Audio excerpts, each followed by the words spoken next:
Was there any moment in your journey where you were like, this is not going to work out and I should stop? I mean, yeah, I probably felt there were so many potentials at all times. And one of those potentials could be, a certain failure here, but building up that defensibility is also super awesome and fun. Was there anyone in your journey whom you pitched your product, who probably shared an idea and said it's not going to work, probably go back to job or like try something else? Was there anything? I'm sure, but I probably blocked those people out of my mind. Next. Thank you so much, Michelle, for taking out time for my podcast. How are you doing today? Good. It's pretty hot outside. Thank God it's cool in here.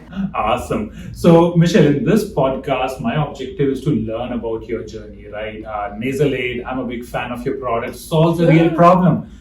Something that everyone, at least over the age of 30, encounters at some point in life, or even earlier. You may be able to tell it better. So why don't you take us through your journey right from the beginning? Where were you born and raised until you started this company and reached at this point? So we'd love to learn about your background.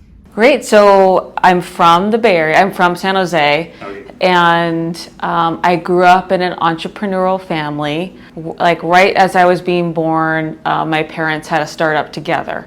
And they were doing kind of, similar to what I'm doing now, consumer products, goods companies, CPG. And they were doing baby safety products. They've just done a bunch of stuff. So then they went on to software, and I just grew up being around a lot of different startups and, people building companies, and just being here, in San Jose, it's like, that's what my friends' parents are doing. And so that's kind of my origins, growing up in the startup culture. Like on the weekends as a child, I would be like at the offices here in Santa Clara for some startup. And yeah, so it was very natural for me to kind of start my own company. Mm-hmm. So, Michelle, I come from India, right? And I always heard about those amazing Silicon Valley startup stories. So when I was in my high school, I was very curious. Okay, I'll go to Silicon Valley and start my company, right? And the magic will happen there.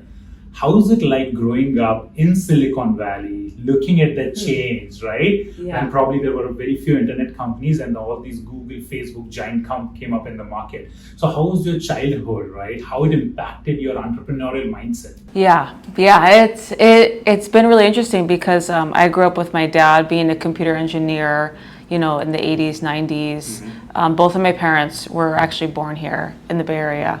And I think a lot of their backgrounds, even before coming into tech, really helped to kind of shape their view towards technology of they grew up in the civil rights movement, being here in the Bay Area, and both of my parents did.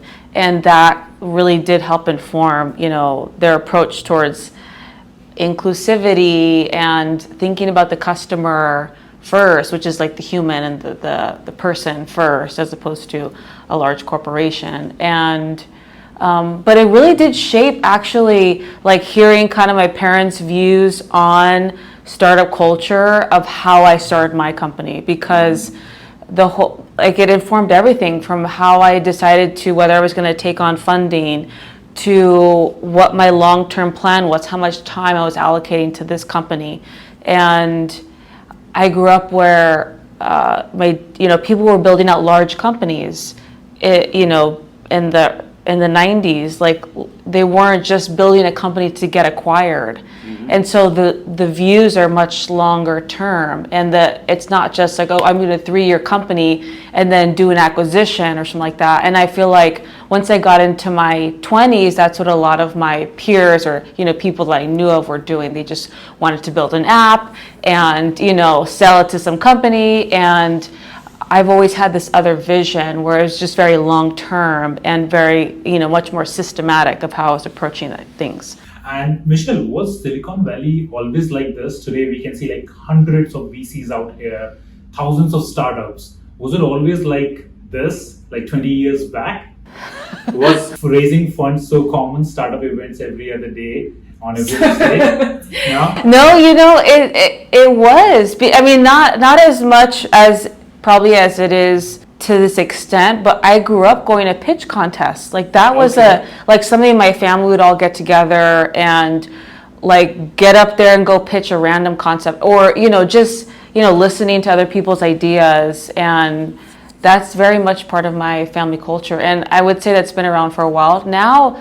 Because so many people have come here, it's just more. So do you have a childhood memory or any experience that really shaped your mindset to get into entrepreneurship? I got really lucky because my dad was more of like an inventor, and so he was always kind of keeping us up on the leading edge of what the new technologies were, what we could expect, and how to create those ourselves. Like, what kind of questions do you have to bring to the world that you want to bring to fruition, or what kind of problems do you want to approach? And then my mom comes from this more humanistic side of building companies. Is that like, who is that person that you're touching, and what feelings are you trying to evoke? How are you trying to care for them and their families? And so kind of two different sides of the spectrum. And how did you come up with the idea for NasalAid? How did it actually start? Did it happen in like one day, or did you observe this problem for a very long time? Oh yeah,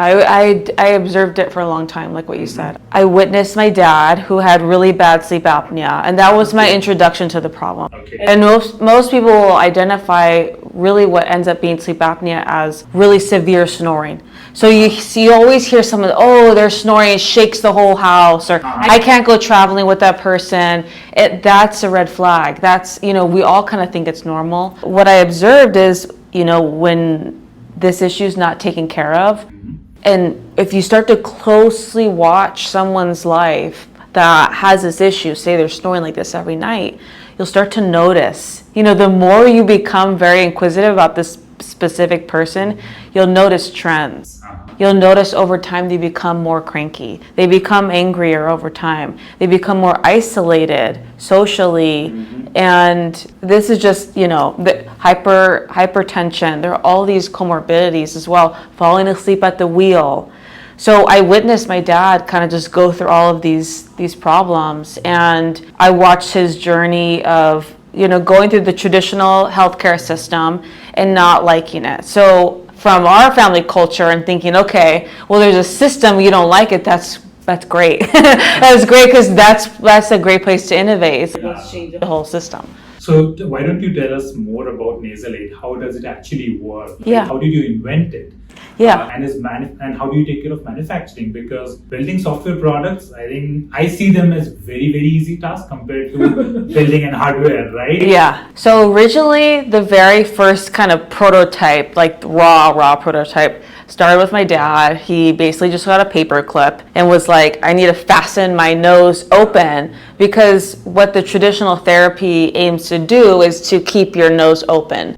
But they use air pressure. So imagine just like a blow, air hose just shooting air at your face, basically. That's all we have. Okay. So he thought, okay, he got a paper clip, started using that.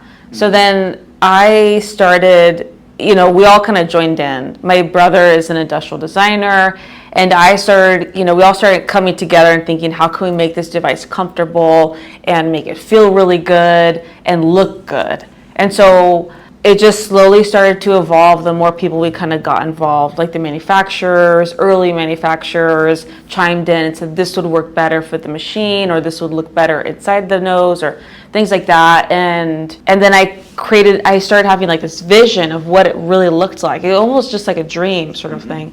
So I thought, okay, I'm going to figure out how to make that. It's like a picture I see. So I reached out to some manufacturers in China and started prototyping. As well as using 3D printing to just create some early models. And I went on a very long journey. Because the device goes inside the body, it has to be very comfortable. So I did years of testing different materials, different types of molds, prototyping and testing and saying, okay, is it comfortable now? Is it comfortable 3 months from now? So I had the luxury of being able to do that. I bootstrapped the company, so I didn't have an investor just like breathing down my neck saying to get the product out. I took time. So I reached out to manufacturers. I figured out, which are the ones that were, especially early on in developing physical products, you need to find those manufacturers that are willing to work with you, because you may not like your design may not be exactly what it needs to be, but ones that are open will say, oh, our engineers can chime in and give some advice, and what's going to work better for mass manufacturing, they can chime in with that. But I manufacture the device in China and Taiwan, and it was just a long process of finding good partners. Why China, Taiwan, and not United States? I mean, you were born and raised here, right? So probably you know many manufacturers compared to myself. Mm-hmm. So what makes things really easy? Because it's many entrepreneurs that I heard, they get manufacturing done back in China or Taiwan. So what makes so easy to get manufacturing done? It's always volume, because my end goal was always, okay, I want to have large trading partners, large global trading partners, and the volume that you need to be at is not what the United States can support right now. And one of the biggest differences is when you're a young startup and young person, you want to move real fast. You're like, I want stuff done now. And I found that trying to work with partners in the United States, they'd move very slowly. I would say, oh, can I get a quote? They'd say, oh, it's going to take a few weeks. Yeah, that always happens. A few weeks. I'm like, a few weeks? If I contact someone in China or Taiwan, I'm going to get a quote in 2 days. Yeah. It's just such a different culture. It really helped. I did go visit, quite a bit, and that really helped and I did have a lot of friends that, knew what they were doing, and that really helped. I made a really good friend from Foxconn that kind of helped me say, this is what you need to look for when, looking at a new factory. Just, little people come along the way and kind of give you these little tidbits. So have you ever been to China or Taiwan to the manufacturing? Oh, you've been there? Yeah. And then you chose the industry or the company or factory where you wanted to get your product done? I used a few different factories, so just depending on what I need, but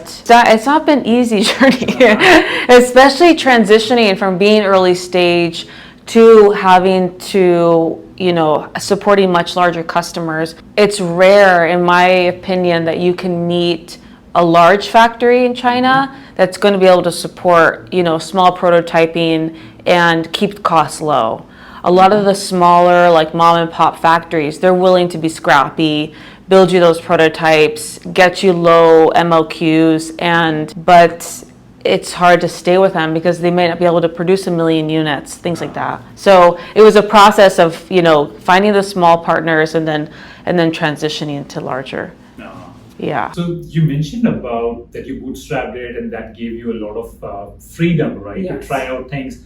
There were not investors like sitting on your head. Okay, are you making like 2x growth? You know that, right? Yeah. That always happen. But that brings another challenge as well, right? Because when you bootstrap it, there are financial issues. It's not easy to survive in the US. No. It's tough, right? There are a lot of expenses. So how did you manage it, right? Bootstrapping the entire thing and surviving for 6 to 9 years, if I'm not wrong. Yeah, it's not easy. I think the glamour of raising money and having it, it seems like, okay, I have a salary or things like that. It's real cush, but then on the flip side, you have this pressure. So it's just a different kind of strategy, because I'd have to work harder at sales. It really drives you to say, I need to find customers. I need to find a customer that's going to pay. And that really was the best training. And when I started the company, I thought, I've seen my parents, I've seen lots of family friends run lots of different companies. And I thought, this is going to be my chance to really learn about how to run a company. And it's great bootstrapping, because, obviously I don't advise it for everyone, and it's a good fit for me because CPG, and it kind of comes with the territory that you should find customers right away. So it's an expectation almost. But you get more freedom. But if your friends are like, oh, we want to go, to Europe for a couple weeks, I'm like, I can't go. Happen, right? I can't go. So all those little luxuries, like eating out dinners, all those little sacrifices. But I grew up working so much. And my parents had this one business in the summer it's called shaved ice. Okay. It's like snow cones. Yeah. Have you heard of snow cones? Yeah. Okay, yeah. They ran this summer business. They would have like a shack, and they'd, high school students would run it, or us, like my brother and my sister and I. And then they do large events where it's like 100,000 people. So they would make us work in it, starting the age of like 6. This is every summer. Yeah. And so all these people that say, oh, Michelle, let's, come to my birthday party, in the summer, I couldn't go because I was working. And so that mentality of like, okay, yeah, like I got to work, but then I also made my own money. Mm-hmm. And I thought like, oh my God, that's really cool. I could buy, all this stuff. Because like my parents are paying me in this company, but it's not always easy because there are a lot of social norms that you can't connect to. Mm-hmm. We call shaved ice gola in India. Gola. It's awesome. Yeah, very, very famous, right? Very Yeah. famous, at least until you're like 12, 13, 14. No, adults like it too. That's what I found out. Adults like it too?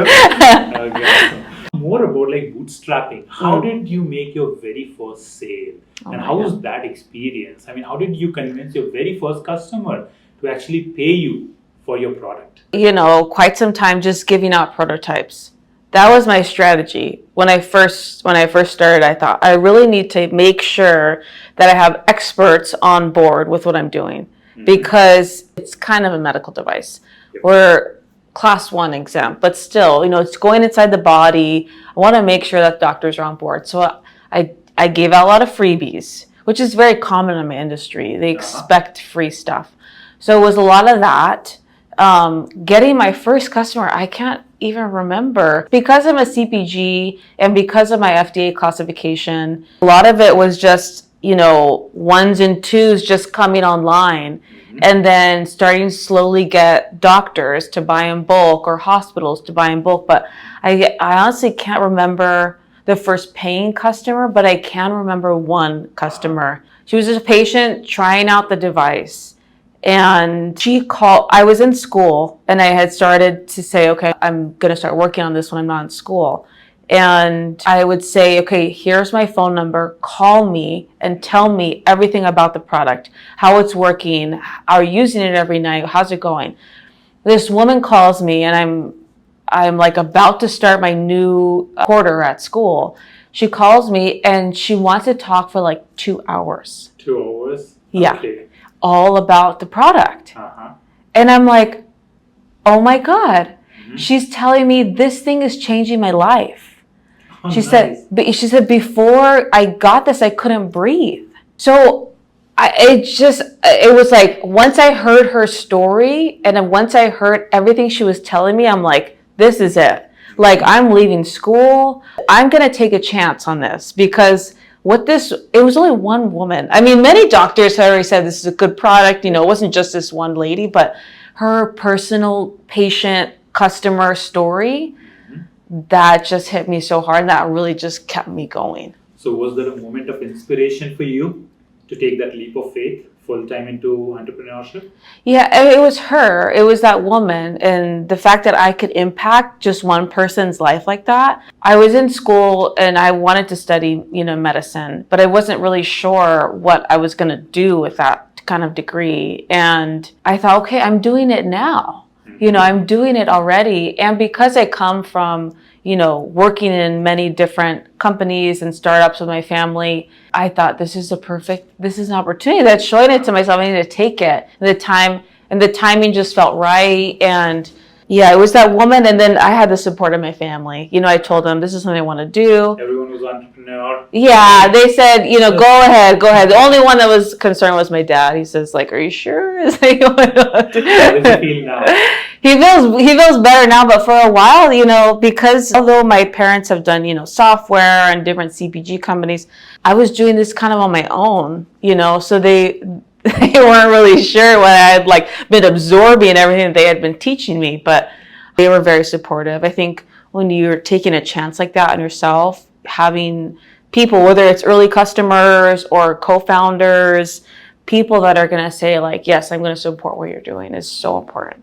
So in your family, I assume your parents were very supportive. any other person, like non-business person, right, apart from your family, who really inspired you or supported you in your journey? Oh, yes. Yeah. One of the first people I met, he actually started the whole field of sleep medicine. Okay. And because he had started this field before him and this other gentleman named Dr. Dement, the man I'm referring to, his name is Dr. Guillemino, and he was based out of Stanford.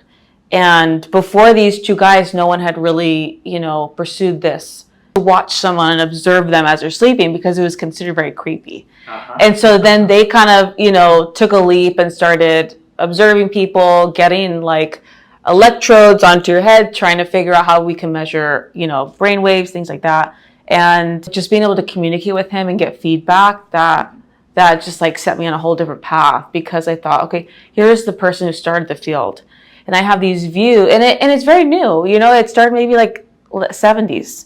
So it's a very new field of medicine. I thought, okay, here are all the issues I see with the industry. So to go back to like the source is kind of what I'm thinking. It was just a phenomenal opportunity. And he supported me up until he passed away. Wow. Yeah, that was incredible. So, Michelle, we all know challenges are inevitable part of startup journey, right? What were your biggest challenges in the last 6 to 9 years of your journey?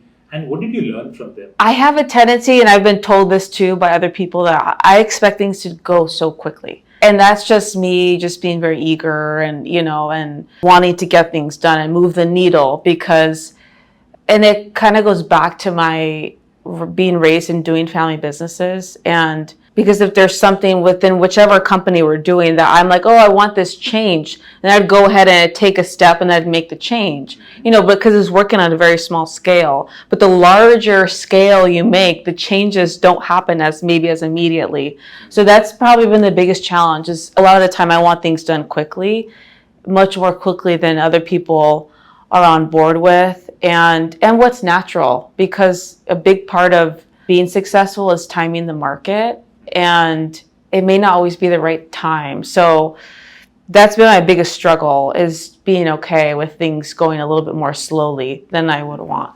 If I look at a startup, right, surviving in the market, bootstrapping for many, many years, it's an achievement in itself, right? And I have seen a lot of startups getting shut down just because they say, oh, we're not able to raise funds, right? We had to get back to our job. What would be your advice to other entrepreneurs to just survive in the game? Because what I've understood, if you survive for longer time, for longer enough time, you'll figure out a way. Yes. What advice would you give to others to just stay in the game? It always is the customer. What happens is you're saying you get involved in this sort of strategy that's maybe a little bit removed from what the actual customer experience is, because you're worried on the business side or, development side, whatever, and you maybe you start to get out of touch with the customer. So that's always kept me going. A customer will email you or email me and say, this thing changed my life. Just, and those little things, you're like, okay, or like, how could I make this better? How could I do this better?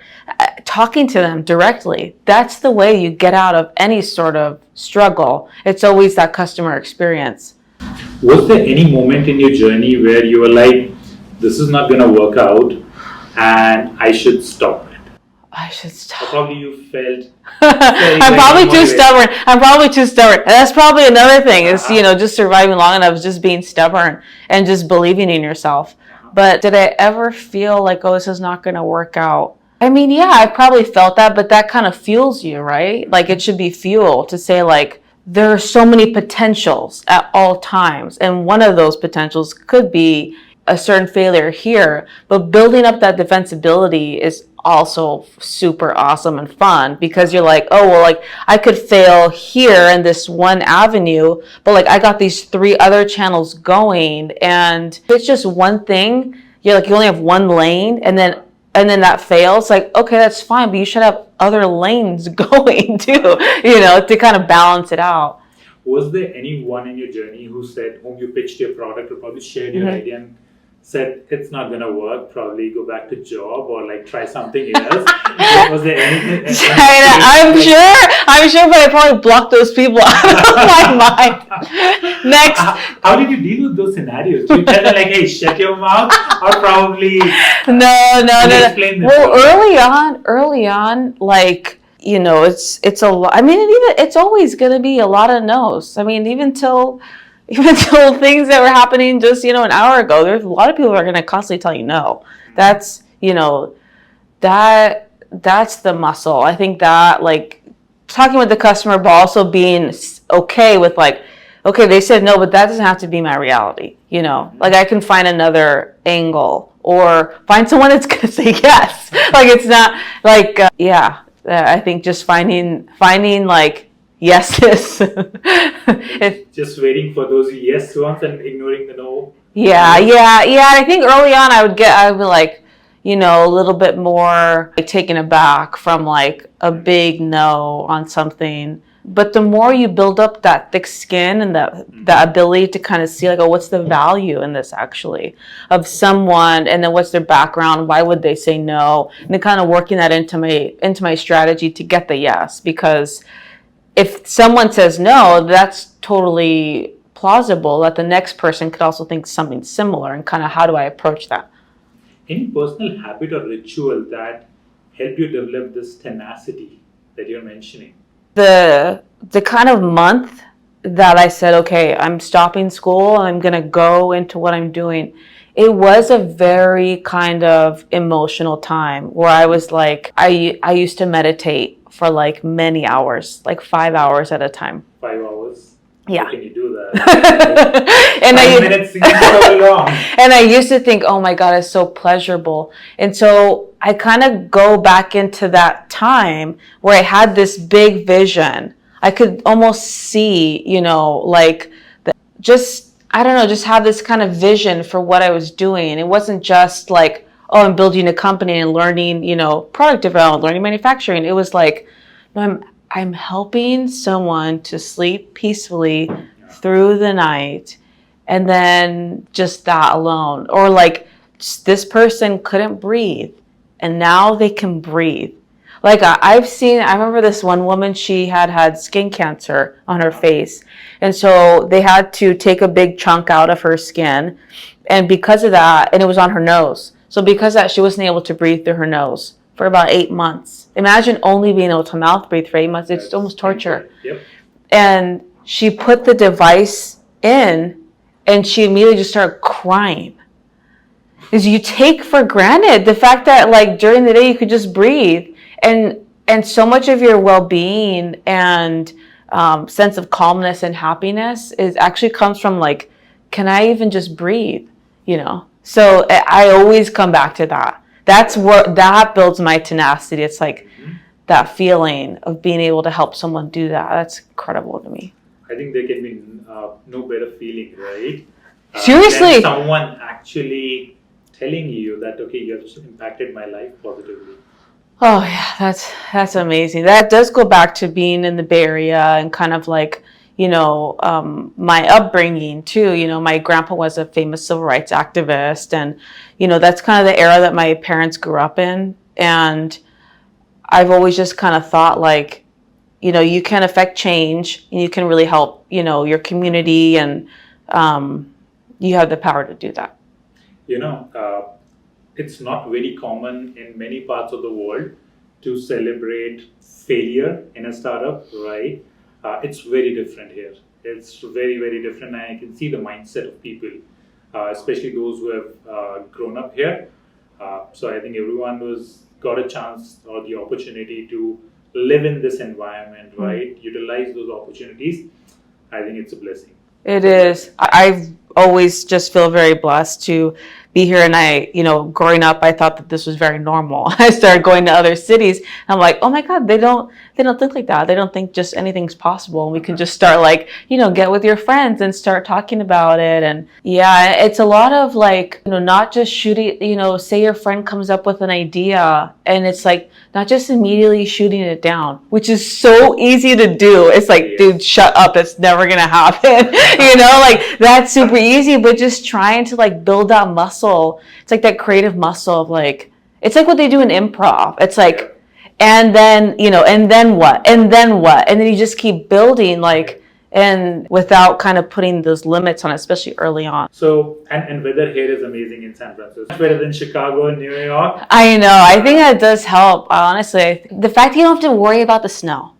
The fact that I'm not having to worry about, okay, do I have enough layers on? Okay, well, what does it leave your mind able to do? You think about your job. I cannot imagine going back to Chicago and spending 6 months of my 1 year inside an apartment, right? Or just inside car. Not to say you can't go build a company there, like Chicago is great. But it is great here. It's great here, yeah. Exactly. So, Michelle, what's your long-term vision? My goal has always been to, just help people breathe better. Mm-hmm. And my end goal is to be able to get this device to the global market. Right now I've just started penetrating the United States retail market, which is a big market in itself. But my end goal is to, be a global. What's been your experience partnering with these big retail chains like CVS Pharmacy, Walmart? Whenever I think about like partnering with these companies, it looks like a big hierarchy. How do you reach the decision maker? Mm-hmm. What was your journey there? Were you able to like reach the decision makers instantly? Mm-hmm. Or what's your advice for others? I love doing research where I can just like, I have a question, I'll just be online, going on my rabbit hole of like, okay, now this person connected to that. So, I mean, a lot of it is just, I did have a lot of help because there are other people within my network that are like, oh, this is the type of person that you're going to need to go to. So then I'd go on LinkedIn and search for those people. But with CVS in particular, they reached out to me. So it was easy. But it generally if I were to give advice, it would be to, a lot of that information is available online. That you can find these different org charts and find people through LinkedIn and, cold message them or find the right channels to message them. A lot of these, which in whatever kind of offering you have, whether it's software or physical product and you want to partner with these companies, these larger companies are always looking for innovation. So, finding those right channels online where they're saying, oh, we're looking for investments, or always, asking people within your network, oh, do you know anyone that works there? Because if you can get a message to someone internally, even if they're not the right team, it's going to bump you up. So it's not necessarily just a cold email. So you'd be surprised. You could just ask your own direct network, do you know anyone that works at X company? I think that is always better, a warm intro. One thing that has worked for me, reaching out to like big tech corporation heads. So they never responded to my cold email, cold outreach. Somehow they never respond to it. So I started building my social media presence, started commenting on their LinkedIn post and adding some value over there. Yeah. Started tagging them in my post as well. And they started getting notification or somebody tagged me. This is Aditya. Again, 5 days later, right? Yes. So now I'm not an unknown person for them. It's if they true. see an email from me now, they're like, okay, let's listen. What is he saying? Let's see. No, yeah. One thing really worked out. I wanted to get a hold of Johnson & Johnson. Okay. And I had been messaging. I went through my own advice. I said, okay, what are the channels we're looking for new innovations? I applied. They didn't accept me. I didn't hear back. So I said, let me just look on Google Maps where they're at. So I found out they had an office in San Mateo or Palo Alto at the time. I think they've closed it. So I just said, I'm just going to show up. I did the same thing. I showed up. I knocked on the door and the security guard was like, excuse me. And I was like, I have my card and a sample. I said, I'm trying to get a hold of someone. I want to tell them about my product. I have no idea if it's even the right office. But I thought, I'm trying to remember, but someone did reach out to me. And I'm trying to remember if it was from me, going in person or not. But I ended up making a contact at Johnson & Johnson, and we stayed in touch for at least 3 years. Wow. Yeah. The same experience happened with me. I wanted to get in touch with an influencer. I mean, he's the CEO of a company. I had about like 800K followers on LinkedIn. Wow. And I really wanted to get in touch with him and understand, okay, how did you get 800K followers? Sent him a lot of cold emails, LinkedIn out, never responded. So I went to his office in Redwood City. parked my car right over there, waited for 2 or 3 days, nobody come out there. And then one of his team members came out and was like, hey, you have parked your car. You're not supposed to be here. Like, please leave, right? And I was like, I want to meet your founder. They did not allow. I left. And then the same day, I dropped an email to him that, hey, dude, I visited your office. Yes. One of your team members asked me to leave. It would be great if you can meet. And then he responded. Hey, knock their door. And that would work. Because I think the general response would be like, oh, don't do that. That's too creepy. No, or like, you're going to get in trouble. But that's what's so cool about, and that's why entrepreneurs are usually a little different, where they're like, yeah. And a lot of times I've seen that even VCs or very successful entrepreneurs, they go to same places where we go for lunch and dinner. Mm-hmm. Oh, yeah. They do not go to like some space restaurants or 100%. something. Right? So just show up there somewhere. Start talking with them. You'll find them. No, it's so true. And not just like, here in the Bay Area, but I think one of the biggest lessons that I've learned along the way is vouching for yourself. Because there's always opportunities out there for you in whatever you want to do. But just saying, yeah, I'm the best for this job. Trying to train yourself to think that is super important, because it's easy to think, oh, well, I'm not that qualified because I don't have this and X and I don't have this background. And it's like, no, you vouch for yourself and say, no, I'm the best for this. So that's a very, very important point, Michelle, because a lot of people, say, coming from Asia, right, and it's because of the difference in the culture, it's very difficult to like praise yourself or support yourself or saying that you're the best for this thing. How do you take this particular mindset?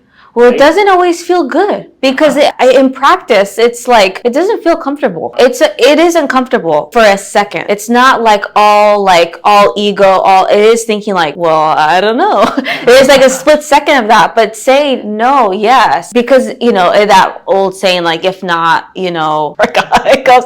But there are these little moments in time where you're going to have these decisions, and it's like, you take that step. It's like taking a leap. Mm-hmm. It's like, no, this is a good thing for me, and it often feels uncomfortable. But you should always market yourself. Yeah, in general, like, and put yourself out there, when you're at the airport, when you're at the grocery store, when you're in your community, make sure you're talking to people. And I think that, like, it builds your confidence. That's very, very important. Yeah. So last thing, Michelle. So Silicon Valley is a lot about raising funds.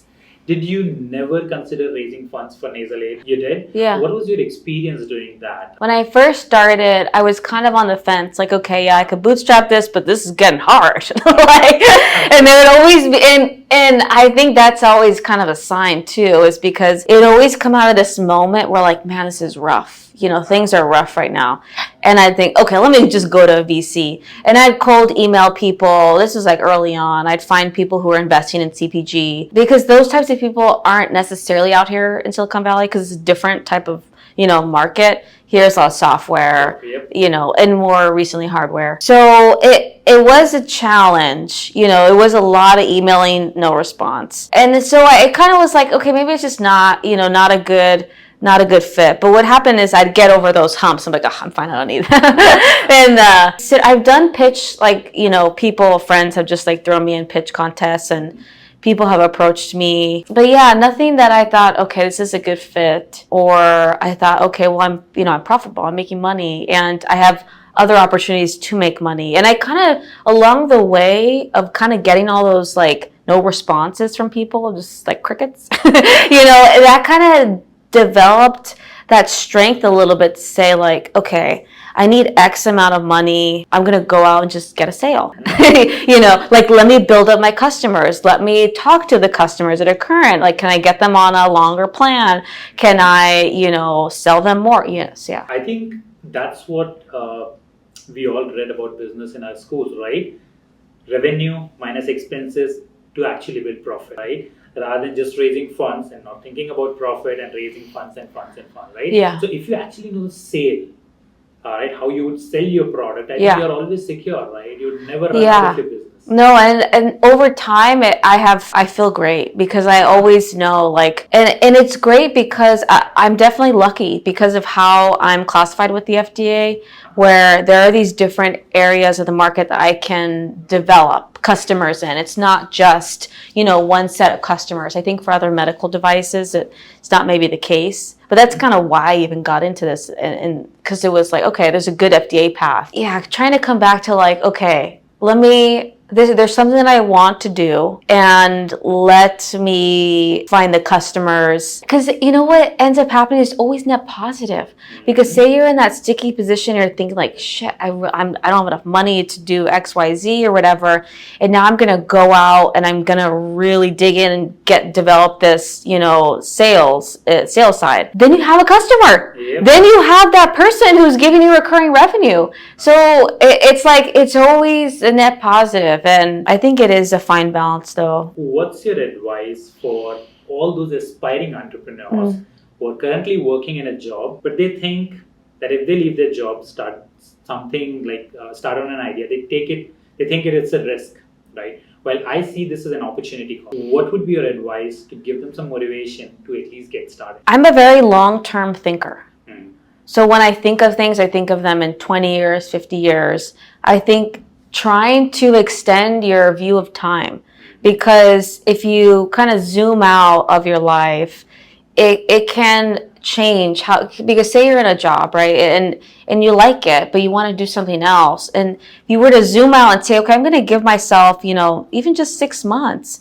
6 months in the grand scheme of things is such a short period of time. And then it comes back to like the hardships that you'll go through. Because maybe it's one day that feels horrible, or maybe it's a month, or maybe it's 3 months. But if you zoom out and you can think of this grand, plan that you have, or grand scheme, or big vision for your life, then those months that's nothing. It's so tiny. So I think that's the problem in doing a startup. It's like, well, I checked my bank account and it's got 0 in it today, like trying to extend time. That's my biggest advice. Thank you so much for your time. Really Yeah. Thanks for having me.